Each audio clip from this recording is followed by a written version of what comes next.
既然能在这个时间点刷到我，你们应该都已经上床躺好了吧？而且我要是没猜错的话，此时你们的右脚一定是搭在左脚上的。如果我猜对了，那就算我掏上了；要是错了，那就请你告诉我错哪了。同样起个大早，准备去挣窝囊废的大佬，抓紧时间吃好吃饱。这里是超话荒野频道，讲述解压的荒野建造。咱们直接进入今天的主人公介绍。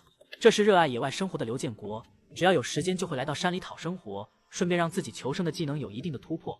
他发现了小树中间空地很开阔，抑制不住建造基因的刘建国当即决定打造一个属于自己的场所。只见他放好背包，就开始了对泥土的挖掘。一把镐头被他舞动得虎虎生威，得益于土质还算坚硬，每挥动一次镐头都需要用尽全身力气，很快便挖出一个四方的基坑。但这还不是男人预期的深度，还需要他努力的向下挖掘。光从挥舞镐头的姿势就不难看出，这小子是个练家子。扎实的基本功使得其身体看不出一丝颤抖，只需将镐头高高的举过头顶，然后